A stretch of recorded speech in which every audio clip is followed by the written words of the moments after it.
ಅಭಿವೃದ್ಧಿಯನ್ನು ಹೊಂದಬೇಕಾದರೆ ಮೊದಲಿಗೆ ಆ ಕೆಲಸದಲ್ಲಿ ಶ್ರದ್ಧೆ ಹಾಗೂ ಗೌರವ ಇರಬೇಕು. ಮಾಡುವ ಕೆಲಸದಲ್ಲಿ ಗೌರವವಿದ್ದಾಗ ಮಾತ್ರ ಶ್ರದ್ಧೆ, ಭಕ್ತಿ ಉಂಟಾಗುತ್ತೆ. ಆದ್ದರಿಂದ ಪ್ರತಿಯೊಂದು ಕೆಲಸವನ್ನು ಮೇಲು ಕೀಳು ಎಂಬ ಭೇದವಿಲ್ಲದೆ ಗೌರವದಿಂದ ಮಾಡಬೇಕು. ಒಂದು ಸಂಘ ಅಥವಾ ಸಂಸ್ಥೆ ಅಭಿವೃದ್ಧಿಗೆ ಬರಲು ಆ ಸಂಘದ ಸದಸ್ಯರೆಲ್ಲರೂ ಶ್ರಮಿಸಬೇಕು.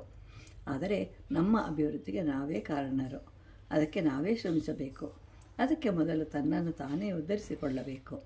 ಆದರೆ ಮಾನವನು ಮೊದಲಿಗೆ ಇದನ್ನು ತಿಳಿಯುವುದಿಲ್ಲ. ಭಗವದ್ಗೀತೆಯಲ್ಲಿ ಶ್ರೀಕೃಷ್ಣನು ಹೀಗೆ ಹೇಳಿರುವನು: ಉದ್ಧರೇನಾತ್ಮನಾತ್ಮಾನಂ ಆತ್ಮಾನಂ ಅವಸಾದಯೇತ್ ಆತ್ಮೈವ ಆತ್ಮನೋ ಬಂಧು ಅತ್ರೈಹಿ ವರಿಪುರಾತ್ಮನಃ. ಮನಸ್ಸಿನಿಂದಲೇ ತನ್ನನ್ನು ಸಂಸಾರ ಎಂಬ ಸಮುದ್ರದಿಂದ ಉದ್ಧಾರ ಮಾಡಿಕೊಳ್ಳಬೇಕು. ತನ್ನನ್ನು ಕುಗ್ಗಿಸಿಕೊಳ್ಳಬಾರದು. ಏಕೆಂದರೆ ಮನಸ್ಸೇ ತನ್ನ ಬಂಧು, ಮನಸ್ಸೇ ತನ್ನ ಶತ್ರು ಎಂಬುದು ಭಗವಂತನು ಮಾನವನಿಗೆ ನೀಡಿದ ಒಂದು ದೊಡ್ಡ ಸಂದೇಶವಾಗಿದೆ.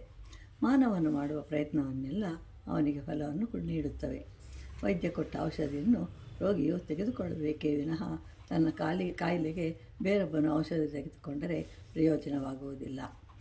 ಬುದ್ಧನು ತನ್ನ ಅಂತ್ಯಕಾಲದಲ್ಲಿ ಮೃತ್ಯುಶಯ್ಯೆಯಲ್ಲಿರುವಾಗ ಶಿಷ್ಯರನ್ನು ಕರೆದು, ನಿಮಗೇನಾದರೂ ಸಂದೇಹವಿದ್ದರೆ ಕೇಳಿ ಅಂತಂದಾಗ ಅವನ ಪರಮ ಶಿಷ್ಯನಾದ ಆನಂದನು, ನಿಮ್ಮ ನಂತರ ನಮ್ಮನ್ನು ನಡೆಸುವವರು ಯಾರು ಅಂತ ಕೇಳಿದಾಗ ಬುದ್ಧನು, ನಿಮಗೆ ನೀವೇ ಬೆಳಕಾಗಬೇಕು ಎನ್ನುತ್ತಾ ನಮ್ಮನ್ನು ಉದ್ಧಾರ ಮಾಡುವ ಶಕ್ತಿ ನಮ್ಮಿಂದಲೇ ಬರಬೇಕು ಅಂತ ಹೇಳ್ತಾನೆ. ನಮ್ಮಲ್ಲಿ ಆತ್ಮಶ್ರದ್ಧೆ ಇರಬೇಕು. ಮನಸ್ಸೇ ನಮ್ಮ ಶತ್ರು ಹಾಗೂ ಮಿತ್ರ. ನಮ್ಮನ್ನು ನಾಶ ಮಾಡುವ ಶಕ್ತಿ ಹಾಗೂ ಉದ್ಧರಿಸುವ ಶಕ್ತಿ ನಮ್ಮಲ್ಲಿಯೇ ಇದೆ.